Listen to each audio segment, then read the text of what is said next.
அஸ்ஸலாமு அலைக்கும் வரஹ்மத்துல்லாஹி தஆலா வபரகாத்துஹு. அன்பானவர்களே, இந்திய பிரிவினைக்கு மிக முக்கிய காரணம் முஸ்லீம் லீக்கும் முஸ்லீம்களும் தான் அப்படின்னு தொடர்ந்து ஒரு பொய் பிரச்சாரம் பரப்பப்பட்டு வருது. அதை முறியடிக்கும் விதமாக மேலும் இந்த பிரிவினைக்கு மிக முக்கிய காரணம் இந்துத்துவ சக்திகள் அப்படிங்கிறதுக்கான ஆதாரத்தையும் இந்திய பிரிவினைக்கு எதிரான முஸ்லீம்கள் அப்படிங்கிற புத்தகம் பறைசாற்றுகிறது. 1857 மே 10 சிப்பாய் கிளர்ச்சி நடக்குது. அந்த சிப்பாய் கிளர்ச்சிக்கு மிக முக்கியமான காரணம் முஸ்லீம்கள் தான் அப்படின்னு பிரிட்டிஷார் குற்றம் சாட்டுறாங்க. அதன் காரணமாக 1857 வருடம், அதாவது அதே வருடம் செப்டம்பர் மாதம் டெல்லியில் உள்ள எல்லா முஸ்லீம்களையும் டெல்லியிலேருந்து வெளியேற்றுறாங்க பிரிட்டிஷார். 1859 வருடம் மே மாதம் வரைக்கும் முஸ்லீம்களை டெல்லிக்குள்ளேயே அனுமதிக்கல பிரிட்டிஷார். கிட்டத்தட்ட ஒரு வருடம் 8 மாதம் வரைக்கும் டெல்லிக்குள்ளே முஸ்லீம்களை அனுமதிக்கவே இல்லை. முஸ்லீம்கள் மத்தியில் பிரிட்டிஷுக்கு எதிரான உணர்வுகள் அதிகமாயிட்டே இருந்துச்சு. அதை காகோரி வழக்கோட தியாகி அஷ்பகுல்லா கான் தன்னுடைய சுயசரிதையில் எழுதியிருக்காரு. அதுக்கு ஒரு சம்பவத்தை காரணமாக எழுதுகிறாரு. அதாவது, எங்கள் உறவினர் ஒருவர் அவரது ஆங்கில புத்தகத்தை மற்றொரு உறவினர் வீட்டில் மறந்து வைத்து விட்டார். அந்த உறவினர் வீட்டில் கிடந்த அந்த ஆங்கில புத்தகத்தை கண்டதும் அவர் தனது வேலைக்காரர்களில் ஒருவரிடம் ஒரு சிம்டாவில், அதாவது நம்ம இடுக்கின்னு சொல்லுவோம் இல்லையா, அந்த இடுக்கியின் உதவியுடன் அதை எடுத்து தூரத்தில் ஒரு மூலையில் போட சொன்னார். அதாவது பிரிட்டிஷார் இந்தியாவுக்கு எதிரானவர்கள், அதே போல் ஆங்கிலமும் அந்த பிரிட்டிஷார் பேசக்கூடிய ஆங்கிலமும் இந்தியாவுக்கு எதிரானது அப்படிங்கிற அளவுக்கு முஸ்லீம்கள் பிரிட்டிஷாரையும் ஆங்கிலத்தையும் எதிர்த்தாங்க. உடனடியாகவோ அல்லது பின்னரோ அந்நிய ஆட்சி எதிர்க்கப்பட வேண்டும் அப்படின்னும் அதுக்கு அனைத்து மத மக்களும் ஒற்றுமையாக இருக்கணும்னு முஸ்லீம்கள் நம்பினாங்க. ஜின்னாவும் முஸ்லீம் லீக்கும் பிரிவினைவாதத்தை வேண்டுறப்ப அதை எதிர்த்து பெரும்பான்மை முஸ்லீம்கள் களம் கண்டாங்க. அதில் முக்கியமான தலைவர்களில் ஒருத்தர் தான் ஷிப்லி நோமானி. இந்தியாவில் வாழக்கூடிய முஸ்லீம்களுடைய தேசபக்தி அப்படிங்கிறது 2 முக்கிய காரணியை வச்சு தான் நிர்ணயிக்கப்படுது. ஒன்று, அவங்க எந்த அளவுக்கு பிரிட்டிஷாரை எதிர்த்தாங்க அப்படிங்கிறத வச்சியும், 2வது இந்துக்கள் கூட அவங்க எந்த அளவுக்கு ஒற்றுமையாக இருந்தாங்க அப்படிங்கிறத வச்சியும். இந்த 2 விஷயத்திலேயும் மிகச்சிறந்த தலைவராக விளங்கினவர் தான் ஷிப்லி நோமானி. ஷிப்லியை பொறுத்த வரைக்கும் அவர் உண்மையான தேசபக்தராக இருந்தார். அவர் ஒன்றுபட்ட தேசியத்திற்காக போராடினார். இளைஞர்களுக்கிடையே தேசிய உணர்வை விதைக்க கல்வி ஒரு வலுவான கருவி அப்படின்னு நம்பினார்.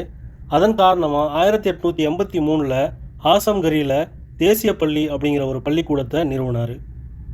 இந்திய தேசியவாதம் அப்போது தான் உருவாகிட்டு இருந்துச்சு. அந்த காலத்தில் காங்கிரஸ் கூட உருவாகவே இல்லை. ஷிப்லி இந்த நிறுவனத்தை தேசிய பள்ளி அப்படின்னு பெயரிட்டார். இன்னைக்கு அந்த தேசிய பாடசாலை மகத்தான ஷிப்லி தேசிய கல்லூரியாக மாறியிருக்குது.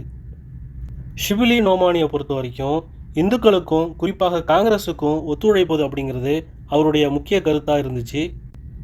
1912 வெளியிடப்பட்ட தொடர் கட்டுரைகளில் அவர் என்ன பண்ணுறாருன்னா, முஸ்லீம் லீக்கும் அதனுடைய வழிமுறைகளையும் அந்த தலைவர்களுடைய குறுகிய பார்வையையும் சாடி கட்டுரைகளை எழுதுகிறாரு.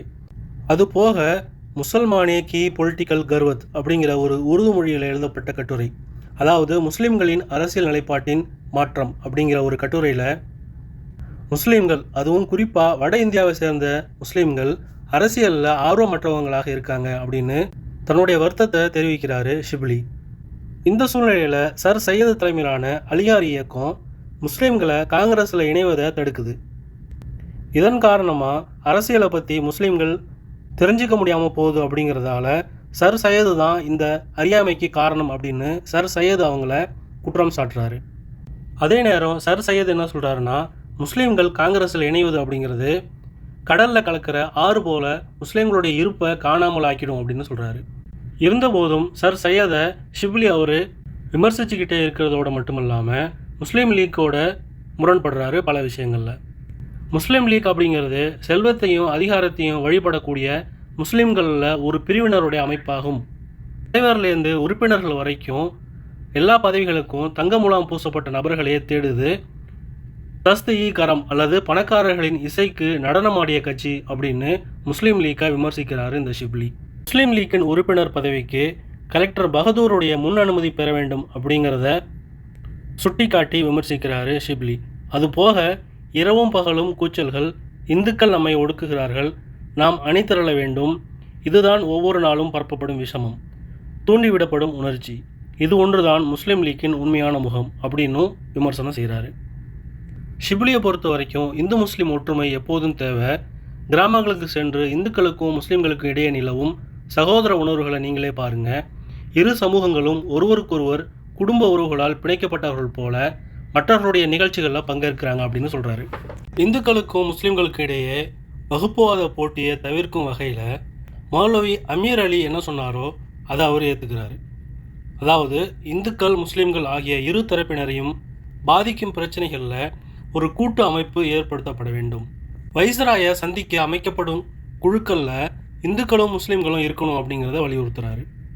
இந்துத்துவ இயக்கங்கள் முஸ்லீம்களும் இந்துக்களும் ஒன்றாக வசிக்க முடியாதுன்னு சொல்லக்கூடிய சூழ்நிலையில் தான் இந்த ஷிப்லி நோமானிங்கிறவர் இந்துக்களும் முஸ்லீம்களும் இந்தியா முழுக்க ஒற்றுமையாக இருக்காங்க அப்படிங்கிறத சுட்டி காட்டுறாரு.